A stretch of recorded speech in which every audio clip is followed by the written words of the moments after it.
Hablemos de libertad.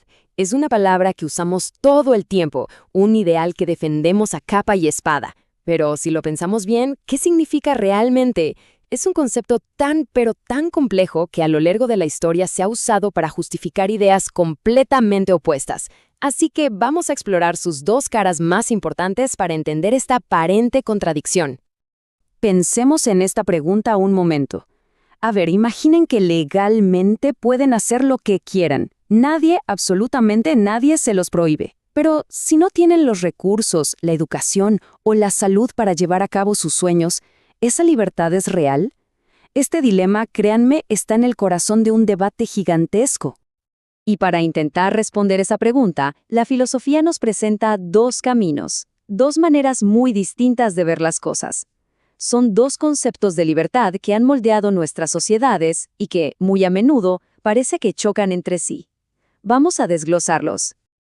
Ok, empecemos con la primera idea, la que quizás se nos hace más familiar, la libertad negativa, que en esencia se puede resumir en algo muy simple, el derecho a que nos dejen en paz. El filósofo Isaiah Berlin la definió más o menos así. Y ojo, la palabra clave aquí es interferencia deliberada, o sea, se refiere a las barreras que otras personas o el propio Estado nos ponen en el camino a propósito. Cuantas menos barreras de este tipo haya, pues más libertad negativa tenemos. Sencillo, ¿no? A ver, analicemos estos puntos. La libertad negativa básicamente crea una especie de burbuja privada donde nadie se puede meter, protegiéndonos así de un poder excesivo. Su único límite, como diría John Stuart Mill, es no dañar a los demás. Y este último punto es crucial. Una cosa es la falta de libertad y otra muy distinta es la incapacidad. El hecho de no poder volar no es que no seamos libres, es una limitación física, no una barrera que alguien nos impuso. Bien, ahora vamos al otro lado de la moneda. A un concepto un poco más complejo y, como vamos a ver, bastante más polémico.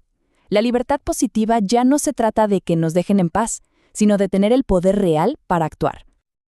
Aquí el enfoque cambia por completo. La libertad positiva es la idea de ser nuestro propio jefe, de tener el control de nuestro destino. No es suficiente con que no haya obstáculos externos. Es necesario tener las herramientas, los recursos y las capacidades para poder tomar decisiones que de verdad importen y poder llevarlas a cabo. Las palabras clave aquí son autorrealización y autonomía. Esta libertad no es algo que simplemente se tiene y ya está. No, es algo que se construye, que necesita de ciertas condiciones, tanto materiales como sociales, para poder existir de verdad. No hablamos de posibilidades en teoría, sino de la capacidad real de una persona para forjar su propio camino. Y esta tabla lo resume perfectamente. La libertad negativa es libertad de la interferencia de otros. La positiva es libertad para realizar tus metas. La primera se pregunta, ¿cuántas puertas me han cerrado? La segunda, en cambio, se pregunta, ¿tengo la llave para abrir alguna de esas puertas y los recursos para cruzarla? Es la diferencia entre preguntarse ¿hasta qué punto me controlan? Y ¿quién me controla realmente? ¿Mis impulsos o mi yo racional? Pero... y aquí es donde la historia da un giro un poco oscuro. Esa idea tan noble de ser nuestro propio amo tiene una sombra, un peligro, que a pensadores como Berlin les preocupaba, y mucho. Kant lo dijo de una forma muy clara y directa. El paternalismo, o sea, la idea de que alguien más sabe lo que es bueno para nosotros y nos obliga a hacerlo por nuestro bien, es una forma de tiranía. Nos trata como si fuéramos niños, como objetos sin voluntad. Y justo ese es el gran riesgo de la libertad positiva llevada al extremo. Miren cómo funciona este mecanismo tan peligroso. Primero, alguien se inventa la idea de un yo real, una versión idealizada de nosotros que siempre toma las decisiones correctas. Luego, se dice que nuestro yo del día a día, el de carne y hueso, es ignorante, esclavo de sus pasiones. Y el paso final es aterrador.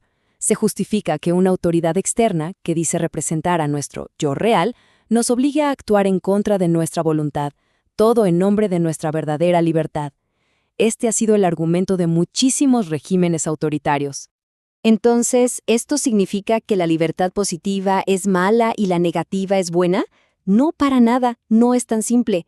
El verdadero desafío está en encontrar un balance delicado entre ambas, y aquí es donde la discusión se vuelve muy práctica. Para entenderlo mejor, vamos a usar un escenario. Imaginan una sociedad donde todos tienen libertad negativa total, nadie les prohíbe nada. Suena bien, ¿no? Pero resulta que el 95% de la gente apenas sobrevive, vive al día, mientras que un 5% vive con una comodidad absoluta. La pregunta es, ¿podemos llamar a esa sociedad verdaderamente libre? Y aquí viene la pregunta del millón. ¿Sería justificable intervenir? Por ejemplo, a través de impuestos, limitando un poquito la libertad negativa del 5% más rico para disponer de su dinero, si con eso logramos aumentar drásticamente la libertad positiva del otro 95%, es un dilema. Y esta tabla nos muestra el resultado de esa intervención. El 5% más rico, claro, ve una pequeña disminución en su libertad de hacer lo que quiera con todo su dinero. Pero para el 95%, su libertad negativa no cambia, nadie les prohíbe nada nuevo, pero su libertad positiva se dispara. Por primera vez, tendrían los medios para elegir un plan de vida, no solo para sobrevivir. Al final, la libertad total en esa sociedad aumentaría masivamente. Y esto nos lleva a la poderosa conclusión del pensador Norberto Bobbio. Las dos libertades no tienen por qué ser enemigas. De hecho, pueden y deben complementarse. La libertad negativa, la de que no se metan con nosotros, cobra mucho más valor cuando tenemos la libertad positiva para usarla de una forma que de verdad signifique algo. Entonces, el punto crucial es este. Que nos dejen en paz es la base, es absolutamente necesario, pero no es suficiente.